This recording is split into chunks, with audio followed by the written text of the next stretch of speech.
hedder Pia Nielsen, og jeg har prøvet kraniosakral før, men det her var nærmest desperation for at skulle have noget smertelindrende. Så var det faktisk et tilfælde, jeg fandt Vilyse på nettet, og det er jeg absolut ikke fortrudt.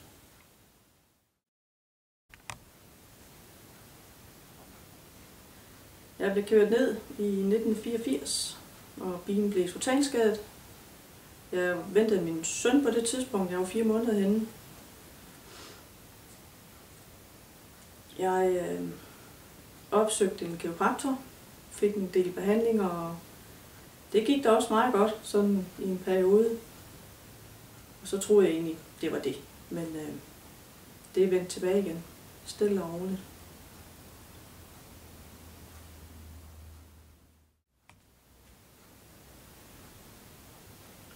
Men smerten tog til, og det var lige fra hovedet og ned efter, og det var næsten lige meget, hvad jeg gjorde, så var der ikke noget, der hjalp. Jeg har prøvet mange forskellige behandlingsformer, men det har været kortvarigt, og så har det været smertestillende lige siden.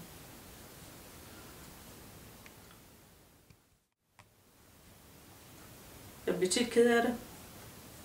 Selvtilliden faldt.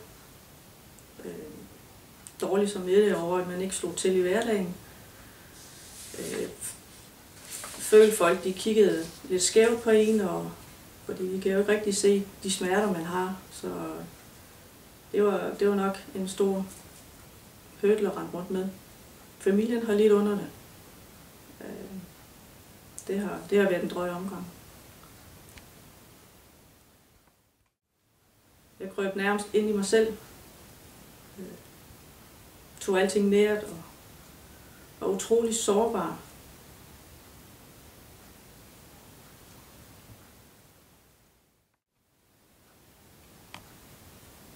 Men nu kan jeg se lyset. Da jeg kom her første gang, var jeg nok fuldstændig sammenkrøllet i krop og sjæl og havde ondt over alt og af mig selv og så videre, men det har virkelig åbnet mig.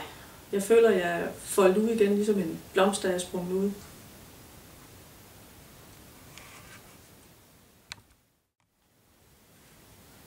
Jeg har fået overskud i hverdagen. Jeg har lyst til at lave nogle ting, og jeg har haft overskud til at tage kontakt til en diætist. Det er noget, jeg har kæmpet med i mange år, at kiloerne simpelthen er fløjet op og ned. Og det går rigtig godt faktisk. Det går stille og roligt, men det er også sådan, det skal være.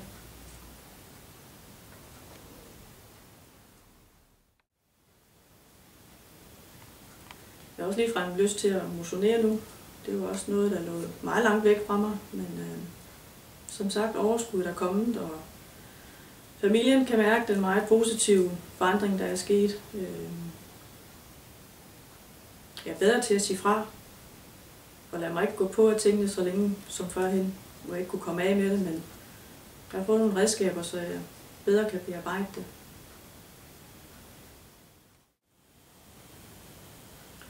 Og der er langt imellem de dårlige dage. Jeg kan faktisk ikke huske, hvornår jeg sidst har haft en. Så det er dejligt.